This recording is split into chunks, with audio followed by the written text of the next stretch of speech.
Tú ya sabes que Tecambio es la casa de cambio online con el mejor tipo de cambio de verdad. Descarga la aplicación móvil o ingresa a tecambio.com y usa el nuevo código ENCERRONER para obtener una mejora en tu tipo de cambio.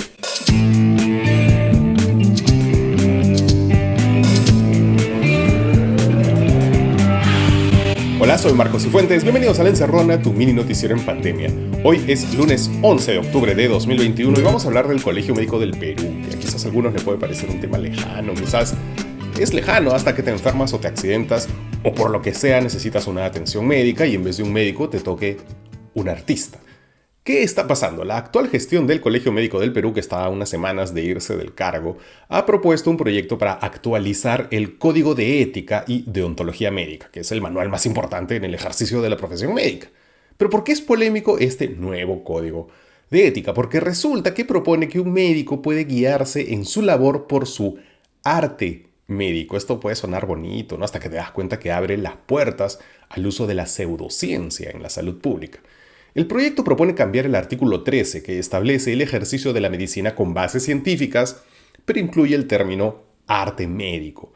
Es una palabreja que ha sido criticada ya por varios médicos y gremios de medicina porque es un término vago, ¿no? Que puede ser usado por pseudocientíficos para recomendar, por ejemplo, cierta medicina basada en su propia experimentación. Si les suena familiar, tienen razón. Esta es la práctica que se usó en el Perú por muchos médicos que, ojo aquí, siguen integrando el Colegio de Médicos del Perú para recomendar la ivermectina y el dióxido de cloro. De hecho, este nuevo código específicamente parece destinado a limpiar a los que recomendaron estos tratamientos en la pandemia. Voy a leer otro artículo, el 52 de este pretendido nuevo código, que dice así: en situaciones de emergencia como una pandemia, el médico podría recurrir a la aplicación de intervenciones cuya eficacia aún no ha sido probada, pero que por ciertos antecedentes se conoce de su seguridad y pudieran ser beneficientes para las personas afectadas. En fin, realmente es impresionante. Y sobre este punto pandémico, consultamos con el doctor Juan Carlos Celis, que es uno de los médicos que ha estado en primera línea de la pandemia. Como enseñanza justamente de la pandemia, nuestro código de ética debería ser más exigente con un médico sometido a una crisis, a un desastre, a una pandemia. Yo lo pondría más bien al revés, ¿no? En situaciones de crisis, de desastre, de pandemia, los médicos o el ejercicio de la medicina debería hacer todo lo posible desde donde esté, ejercer una medicina basada en ciencias, que participe, que recolecte datos, que exija a las autoridades que se desarrollen ensayos clínicos para sacar conclusiones sobre las medicinas que queremos usar y así economizar, evitar daños a la salud, etcétera. De hecho, Ciro Maguiña, que es actualmente el vicedecano, todavía el vicedecano del Colegio Médico del Perú, que es el que está proponiendo estos cambios, él formó parte del comité de expertos del Ministerio de Salud y de hecho fue uno de los responsables, como hemos mencionado varias veces en este programa, de incluir la ivermectina como fármaco contra la COVID-19. De hecho, Maguiña también ha sido criticado por estar involucrado en el vacuna Gate, al ser uno de los médicos que recibió una dosis de manera irregular. Y no solo eso, sino que, como recordarán, después de haberse vacunado subrepticiamente, el señor se contagió y como no le pasó nada porque estaba vacunado, pero nadie lo sabía, él dijo que había sido, que no le había pasado nada porque él estaba tomando ivermectina. Nos quiso hacer creer que le había ido bien con la COVID, no por vacunado, sino por la ivermectina. Entonces, hay que tener en cuenta que esta polémica actualización ocurre en los últimos días de la actual gestión del Colegio Médico del Perú. Las elecciones se van a realizar el próximo 28 de noviembre. Actualmente hay 4 listas postulando al decanato. A través de su cuenta de Twitter, el médico epidemiólogo Álvaro Taiper Rondán alerta que de esas 4 listas, solo 3 se han pronunciado sobre esta nueva propuesta del código. Y de hecho, de esas 3, 2 en contra y 1 saludando la iniciativa. Amigos médicos, en estas elecciones fíjense bien por quién están votando. Y un dato más con este nuevo código. Explícitamente ellos excluyen la medicina integrativa de la charlatanería, o sea, separan los dos conceptos. Dicen que la medicina integrativa no es charlatanería, sin explicar exactamente a qué se refieren por medicina integrativa. El problema, como señala Álvaro Taipe en Ojo Público, es que esta denominación es como un paraguas en realidad, en el que se han escurrido varias terapias pseudocientíficas y una que otra sí tiene evidencia. Dice Taipe Rondán, por ejemplo, incluye fitoterapia y acupuntura de las que sí hay evidencia científica, pero también incluye terapias pseudocientíficas como la homeopatía, las flores de Bach, el ozono terapéutico, que no sirven para nada. Y ni siquiera, insiste Álvaro Taipe Rondán, tienen un respaldo fisiopatológico.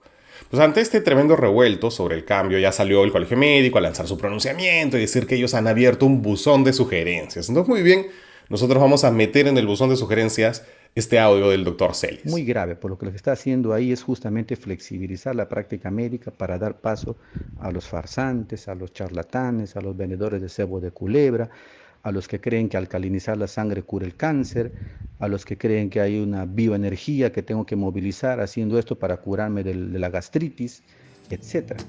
Y eso es justamente uno de los grandes errores de la pandemia. Ya volvemos con los titulares de hoy, aquí en El Encerrón. Conoce una de las 20 funciones de seguridad de Didi, la app de movilidad más grande del mundo. Realizamos una validación estricta del perfil de todos los conductores, revisando más de 6 documentos. Didi, tu seguridad no es un mito. Hola otra vez, bienvenidos de vuelta a La Encerrona, tu mini noticiero en pandemia. Hoy es lunes 11 de octubre de 2021 y estas son las noticias que son virales o deberían ser. Y tenemos un problema en el Ministerio del Interior.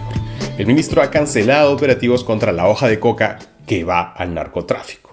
Dice Perú 21, Barranzuela al ataque. Ellos encontraron que anteayer, en su primer viaje oficial, este ministro se fue al Braem a cancelar operativos contra el narcotráfico. Y antes, la semana pasada, este mismo ministro había pedido apoyo total para Guillermo Bermejo, un congresista actualmente enjuiciado por presuntos vínculos con los grupos narcoterroristas del Braem. Efectivamente, el pasado 2 de octubre, sábado, cuando todavía no era el nuevo todopoderoso de la policía, pues Barranzuela se fue al Braem y dijo: el apoyo total al hacedor de todo esto, el compañero Guillermo Bermejo. Ustedes tienen que darle a entender que el Braem está con él. Ese día, este señor, que todavía no era ministro, se presentó como asesor del congresista Bermejo de Perú Libre y les dijo a los cocaleros que el CORA, el Proyecto Especial de Control y Reducción de Cultivos Ilegales, y los erradicadores cometen abusos. Ayer, durante el día, Bermejo salió además a respaldar al ministro Barranzuela, el único ministro con el que al parecer este señor está contento a estas alturas. Y además Bermejo tuiteó: la respuesta a Perú 21 ha sido contundente por parte del ministro. 183 kilos de cocaína decomisados en un solo día en el mismo Braem. Este es un tuit engañoso, como señaló el periodista Rodrigo Cruz del Comercio, porque quiere dar a entender que la cocaína incautada es de un operativo organizado por Barranzuela. Pues lo cierto es que esa droga, que está en la base de los hinchis, es el resultado de 2 operaciones del 5 y del 6 de octubre, es decir, antes de que Barranzuela sea nombrado ministro, y de hecho mientras Barranzuela estaba yendo a hablar pestes de este tipo de operativos en el mismo Braem, cuando todavía no era ministro y era simplemente un asesor de Bermejo. Y de hecho falta aún una tercera parte de un tercer operativo de las Fuerzas Armadas y la Policía de la semana pasada que está pendiente de ser extraída, droga que está pendiente de ser extraída de la zona de operaciones. Así que si esta semana ven otro golpe al Braem que el ministro encabeza, pues ya saben que vino de antes. Y que más bien este ministro Barranzuela, ex abogado de Los Cerrón, pues parece estar en contra de estos operativos. Anoche Barranzuela, que como ustedes saben, además antes de ser abogado fue policía, se presentó en Canal N para explicar por qué, cuando fue policía, recibió nada menos que 837 días de sanciones, de los cuales 739 eran simples y 98 de rigor. Una cifra que obviamente hubiera acabado con la carrera policial de cualquiera, y menos pues hubiera significado que llegue a ministro del Interior. Se imaginan a un general actual de la policía con una hoja de servicios pulcra reuniéndose con este ministro, recibiendo órdenes suyas, sabiendo que el ministro ha tenido un total de 2 años y medio de sanciones. Una locura. En la entrevista, Barranzuela intentó justificarse diciendo que él había sido un policía reclamo. Ya en el colmo del colmo ha sido que la cuenta del Ministerio del Interior ha retuiteado la defensa al ministro. Ya pues, no dejen de usar las cuentas oficiales de los ministerios como un TikTok personal. Además, todavía están retuiteando un comunicado en defensa del ministro proveniente de algo llamado Abogados por la Democracia, que es un nombre poco feliz para los que recordamos a los abogados democráticos. En fin, hablando de nuevos ministros, el ex ministro de Educación Juan Cadillo contó en un reportaje de Punto Final que lo despidieron por WhatsApp. Simplemente recibí un WhatsApp donde se me agradecía por mi trabajo. No ha sido conversado, pero entiendo que el presidente tiene un conjunto de estrategias con la nueva Premier y en función de ello han decidido, dijo Cadillo. La Premier Mirta Vázquez necesita explicar de dónde han salido los 2 miembros más cuestionados de su gabinete: Barranzuela en Interior y Carlos Gallardo de Educación. Por cierto, para hablar de educación no se pierdan el tercer bloque de este programa. Y la UIF congeló cuentas por más de 1.400.000 soles a Berta Rojas, madre de Vladimir Cerrón. El congelamiento de las cuentas de la madre de Vladimir Cerrón se dio luego de que el fiscal Richard Rojas la incluyera en la investigación por el presunto financiamiento ilegal de Perú Libre. La fiscalía sostiene que ella habría sido la testaferra de sus hijos y habría adquirido bienes con un dinero de origen desconocido. Esta situación recuerda un poco la de Eva Fernenbusch, la famosa suegra de Toledo, ¿no? De la que se dijo que tenía todo ese dinero por compensación por el Holocausto. ¿De dónde salió el patrimonio de la mamá de Cerrón? Porque incluye automóviles, terrenos y hasta el aporte de casi 300.000 soles para pagar la reparación civil de su hijito. Doña Berta es una señora jubilada, cuyos ingresos mensuales aproximadamente son unos 6.830 soles. Ojo que incluye la pensión de viudez de su esposo que fue vicerrector. No parece tener justificación, ¿verdad? Es un feo asunto. Ya que mencionamos a Toledo, falleció su ex mejor amigo, ex testaferro, Joseph Maiman, y además testigo clave del caso. Maiman ya estaba enfermo hace bastante tiempo y por eso había declarado en lo que se llama Audiencia Especial de Prueba Anticipada, por lo que su muerte no afectará al proceso a Toledo. No necesitan que el señor vaya a declarar ya.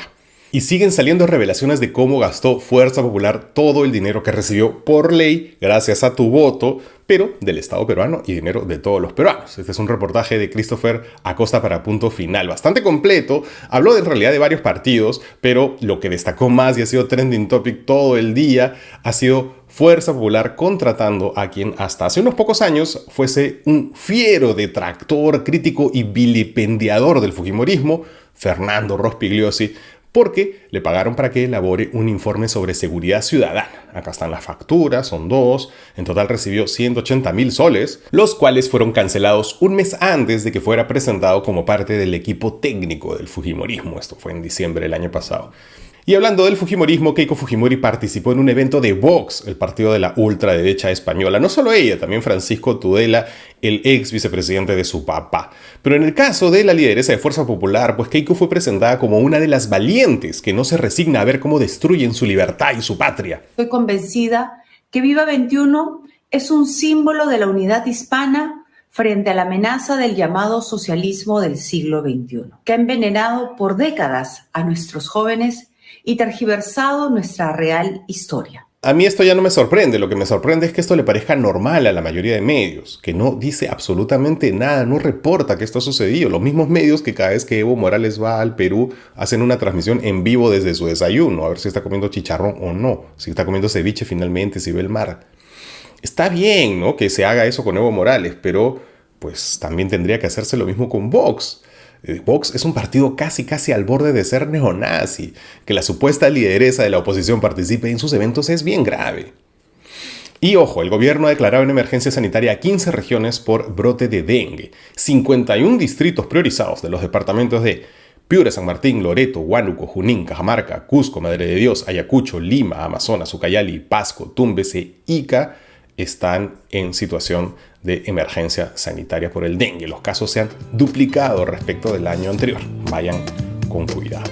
Estos fueron los titulares de hoy. Ya volvemos con la entrevista del mes, aquí en La Encerrona con Marcos Cifuentes.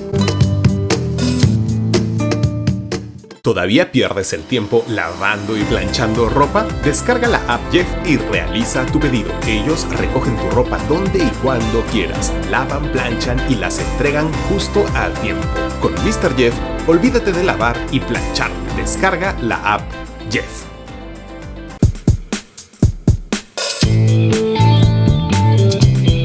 Bienvenidos de vuelta a La Encerrona, tu mini noticiero en pandemia. Y ayer en nuestro dominical Pequeñas Islas entrevistamos al ex ministro de Educación Ricardo Cuenca. No en su calidad de ex ministro, nada más, sino también en su rol de investigador de las luchas de los sindicatos de profesores. Porque tengamos en cuenta que tenemos un presidente en Palacio salido de unos sindicatos y ahora tenemos al Ministerio de Educación tomado por ese mismo sindicato al que algunos vinculan al Movadef.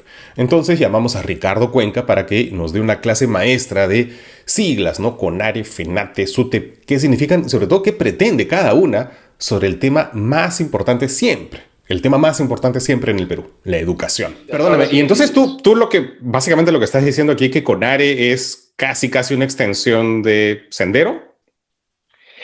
Por lo menos a los CONARES más vistosos tienen una sociedad muy cerca a Sendero, ¿cierto? Ya Porque sea con los que están en proseguir o los que son acuerdistas. Eso. Porque además acuérdate que CONARE es un nombre genérico, digamos, es unos comités nacionales que lo que quieren es reconstruir el sindicato, ¿no es cierto? Y entonces ahí aprovecha Sendero para tomar algunos de ellos, algunos de estos CONARES, y eso es el principal... o sea, hay otros CONARES, digamos, otros claro, que no tienen nada que ver con Sendero necesariamente. Exacto, ¿no es cierto?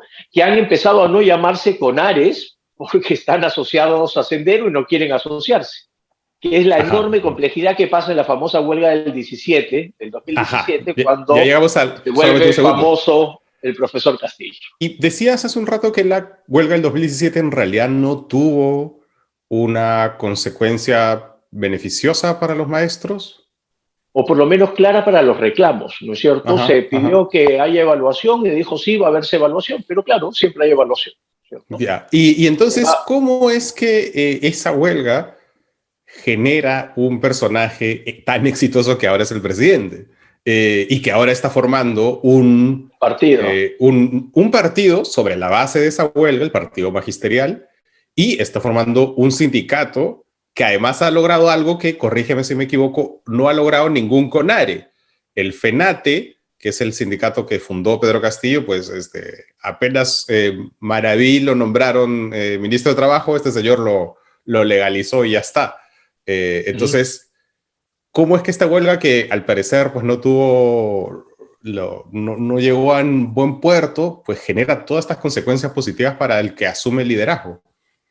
Porque una de las cosas que nos dice la teoría sobre el sindicalismo y sobre las huelgas es que el éxito de una huelga no está tanto en las conquistas específicas de la agenda gremial, porque estas suelen ser siempre muy maximalistas y por lo tanto muy difíciles de atender. El éxito de una huelga tiene que ver, ciertamente, en lograr algunos de estos reclamos, pero sobre todo en la imagen que se construye del colectivo profesional que está detrás de esa huelga. No hay tiempo para más. Recuerden que esa entrevista está libre de derechos. Llévensela a sus radios y televisoras locales y busquen en YouTube, Instagram, Facebook, TikTok, Spotify o donde sea que escuchen sus podcasts con el hashtag La Encerrona y rótenla con su familia y con sus amigos que se confunden entre FENATE, CONARE, FENARE, CONATE... Con ellos también, porque La Encerrona es gratis y es gratis gracias a todos los que yapean, los que plinean, los miembros del canal de YouTube y los que se han suscrito en Patreon, que es una plataforma muy segura de usar, muy fácil, inténtenlo. Y hoy es lunes de lecturas y como de costumbre la recomendación de hoy llega gracias al auspicio de Penguin Random House, Otras Caricias de Alonso Cueto. A sus 60 años, la vida pública de Albino Reyes se divide entre sus clases de literatura en un colegio y su rutina como cantante en un humilde local de música criolla. El monótono transcurrir de sus días es el resultado de una burocrática soledad, donde flotan el amoroso recuerdo de su esposa muerta, las pocas charlas con familiares y amigos y sus meditaciones sobre el arte que lo constituye, el vals peruano. Sin embargo, el lento ocaso de su existencia se altera la noche en que la joven Andrea Wunder lo escucha cantar en el estrado. Mediante una prosa que se desliza como una corriente límpida y cautivadora, Otras Caricias de Alonso Cueto es una novela que indaga con delicadeza en las íntimas capas del amor maduro, a la vez que rinde tributo a ese palacio de la tristeza elegante, de la nobleza sencilla que es el vals criollo. Otras Caricias de Alonso Cueto está disponible en ebook y librerías. Eso es todo por hoy. Soy Marcos Cifuentes y esto fue La Encerrona, el único noticiero que te manda un abrazo. Chao, hasta mañana.